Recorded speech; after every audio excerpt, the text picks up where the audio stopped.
At 41,000 feet, the $185 million Gulfstream tore itself apart in a scream of carbon fiber and wind. A 6-foot panel ripped from the dorsal spine and cartwheeled straight into the tail. Cabin pressure vanished with a gunshot pop. Oxygen masks dropped like pale flags. The stick shaker rattled the cockpit so hard the pilot could barely read the instruments. Elena Voss, worth 9 figures and wrapped in Chanel, crawled across broken champagne flutes and shredded carpet. Desperate to reach the one man she had publicly ridiculed 40 minutes earlier. She clutched Marcus Hale's sleeve, knuckles white, voice cracking. "Now you listen." She had no idea the humble night shift inspector she had just humiliated held the only knowledge that could keep them alive. What exactly had he seen on that tarmac that everyone else missed? The answer started 3 hours earlier on the private ramp at Voss Dynamics outside Chicago. The hangar lights buzzed overhead. Marcus Hale finished his overnight checks on the brand-new G700 flagship. Broad-shouldered, faded navy coveralls stained with years of honest grease. Quiet eyes that missed nothing. At 42, he wasn't chasing overtime. The night shift simply let him be the father his 12-year-old daughter needed. His phone vibrated against his thigh. A short voice note from Sophie. She sounded so small against the background noise of the school auditorium. "Dad, what if I freeze at the recital? What if they all laugh at me?" Marcus pulled the tiny silver piano charm from his pocket, the one she had given him for Father's Day. He rubbed it between calloused fingers, then typed back with one thumb. "Laughing doesn't mean you're wrong, kiddo. Play what you practiced. I'll be in the front row tonight. Promise." He slipped the phone away and kept walking the jet. The Gulfstream sat under the lights like a silver blade. Most of the VIPs only saw the hand-stitched leather and the walnut conference table that cost more than most houses. Marcus heard something else. A faint ticking. Once. Then again. 10 seconds apart. Coming from the brand-new carbon fiber dorsal fairing that housed the satellite array. He stopped, pressed a palm to the cold composite skin, felt the tiniest vibration traveling through the structure like a heartbeat that didn't belong. A junior mechanic shrugged. "Probably just cooling fans." Marcus asked for the ladder anyway. He climbed up, ran a tap test along the seam. Solid bond gave sharp, clean wrap. The rear third answered with a sickening hollow thunk. Fine white dust had already collected along the joint like talcum powder on a coffin lid. That dust told the whole story. The adhesive was grinding itself to death. Project manager Derek Lang arrived in a crisp Brioni suit and Italian shoes that had never touched hangar grime. A Patek Philippe flashed on his wrist under the lights. "You're holding up a $4.2 billion merger over a noise," Derek said, voice dripping contempt. Marcus opened the maintenance folder. The adhesive listed on invoice 4471 wasn't the one approved by the manufacturer. Cure time had been cut from 24 hours to 4. The critical -55 test had been signed off without ever being run. -55 at altitude, Marcus said calmly. Different materials shrink at different rates. That seam will peel like old paint. The panel comes off, it can take the stabilizer with it. Derek checked his watch. The ultrasonic scan last night was clean. Before the final pressure cycle, Marcus answered. Stress changed everything after the scan. He asked for 40 minutes on the ground. Full rescan. Grupe adhesiva. Real cure time. Derek's smile thinned to a razor edge. Elena's motorcade is already pulling in. We are not delaying this flight. Bright lights flooded the hangar floor. Elena Voss stepped out of a black Maybach in an emerald silk blouse, cream blazer, and red-soled Louboutins that clicked like authority itself. Camera crew in tow. Board members trailing like polished shadows. Derek met her first. Just a night shift tech hearing ghosts. Elena glanced at Marcus in his faded coveralls. She tilted her head toward the rolling cameras and smiled the kind of smile meant for tomorrow's headlines. Mr. Hade, Marcus Hade, Composite Inspector, Night Shift. Mr. Hale wants to cancel a merger flight because he heard a sound no one else did. She let the laugh roll through the hangar. The board followed on cue, sharp and cruel. Our engineering team signed it off. Perhaps you should tighten your own bolts and leave the big decisions to people who own the company. The laughter echoed off the metal walls and straight into the cameras. Marcus didn't raise his voice. He simply looked at Derek and said, "I want that warning logged, exactly as I gave it." Derek hesitated, then scrawled his signature on the form and marked the risk low priority. Elena turned back to the lens, still laughing, and told the world that Voss Dynamics no longer bowed to outdated caution. Every second of that laughter had been recorded. Captain Laura Reeves read the logged warning and pulled Marcus aside before pushback. She didn't laugh. She asked how sure he was. "Without pulling the panel, I can't give you a percentage," he said. "But the signs are bad enough that this jet should not leave the ground." The captain weighed her options, then made quiet adjustments. Slower climb, closer monitoring of tail vibration, an alternate field ready, and she kept Marcus on board. Standard procedure after major work, but everyone knew she was really keeping the only man who understood the risk. Marcus sat in the rear jump seat near the electronics bay, vibration meter in his lap, silver piano charm now clutched between thumb and forefinger. The Gulfstream rolled. Smooth takeoff. For 23 minutes, the meter stayed quiet. Then the first tiny spike appeared.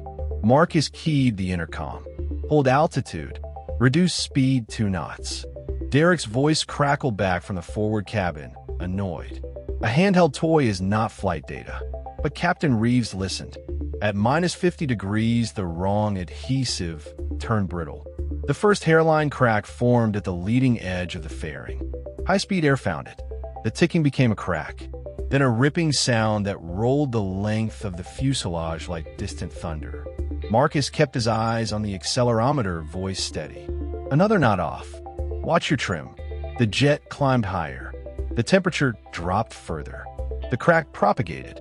Then the 6-foot panel exploded outward and slammed into the left horizontal stabilizer. The Gulfstream bucked violently. Cabin pressure bled out in a shriek of wind. Masks dropped. The same board members who had laughed the loudest now screamed. Elena was thrown from her seat. Her silk blouse tore at the shoulder. She crawled through shattered crystal and spilled ice, straight toward the man she had ridiculed on live television. She reached him just as the pilot announced total loss of tail control. The dead had begun its long, cold collection at 31,000 feet, and no amount of Chanel or laughter could stop it now. The Gulfstream shuddered like a wounded animal. Alarm screamed through the cabin. The silver piano charm pressed so hard into Marcus's palm, it drew a thin line of blood. He didn't flinch. He simply keyed the intercom again. "Captain, we have partial rudder. Use differential thrust on engines 1 and 3. Keep the nose up 15 degrees. I'm coming forward." He unstrapped, moved through the chaos of masks and panic, the smell of spilled scotch and fear thick in the recycled air. Elena grabbed his sleeve as he passed.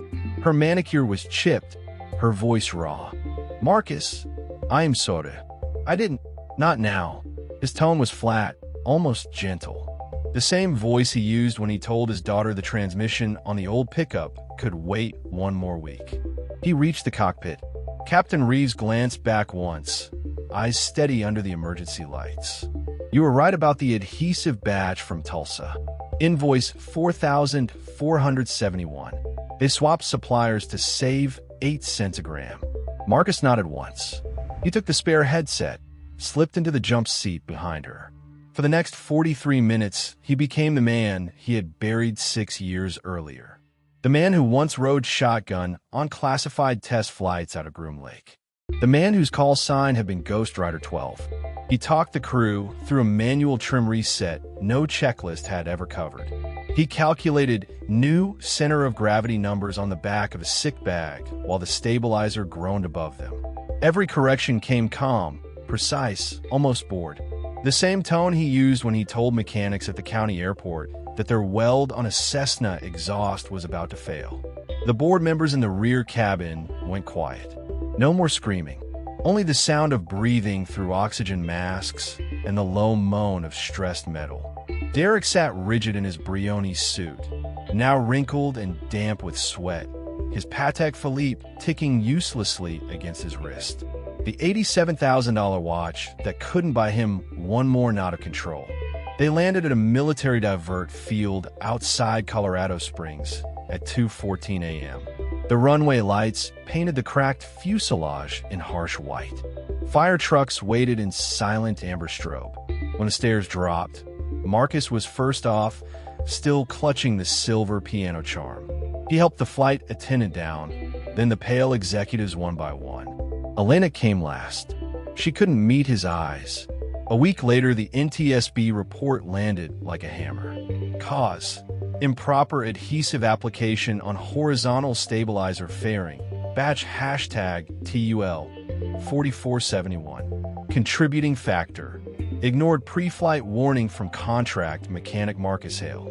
The same mechanic who had 287 combat sorties in F-15ES before a rocket attack ended his flying career and sent him home to raise a daughter alone. The company's stock dropped 12% in a single morning. Lawsuits were filed. Insurance adjusters circled like vultures. And the board called an emergency meeting at the Marriott Ballroom in downtown Denver. The same ballroom where they had held the live-streamed Innovation Summit 6 weeks earlier. The same stage where Elena had laughed on camera. Marcus received a plain, white envelope 3 days before the meeting. Inside was a single folded note on heavy cream stock and a new all-access credential. The note read simply, Seat 18C, front row, Captain Laura Reeves. He almost didn't go. His daughter Sophie, 12 years old, looked up from her math homework at their kitchen table in the small ranch house on Route 36. The silver piano charm now hung from a thin chain around her neck. "Daddy, you should," she said. "They need to see what you really are."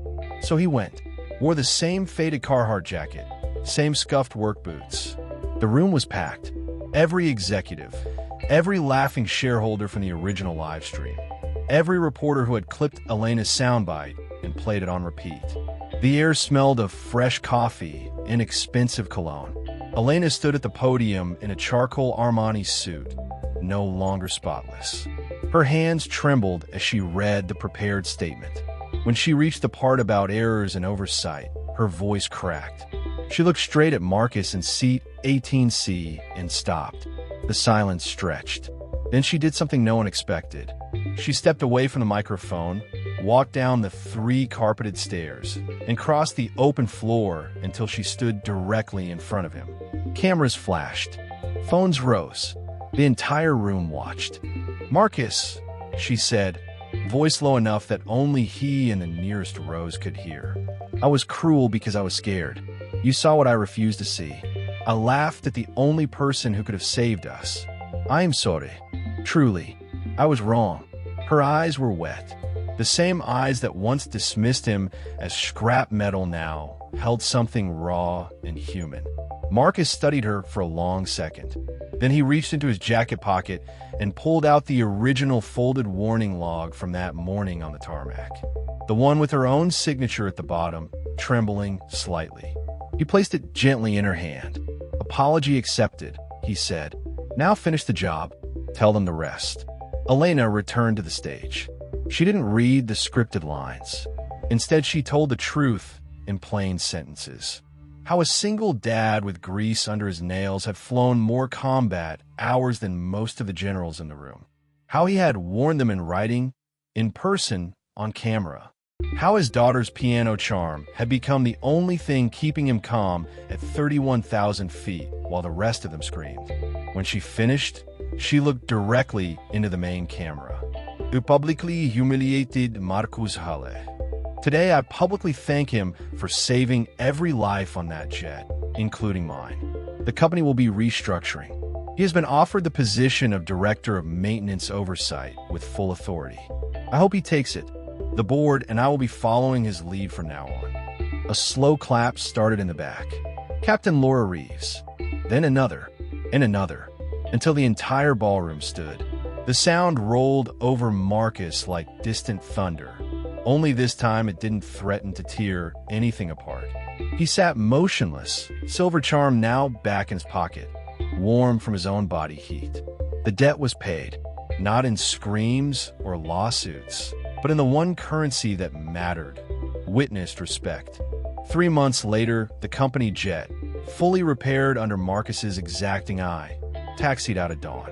Invoice number 4471 had been replaced by a new supplier with triple the quality control. Marcus stood on the ramp in his new dark blue jacket, director patch on the sleeve, watching the Gulfstream lift into a clean Colorado sky.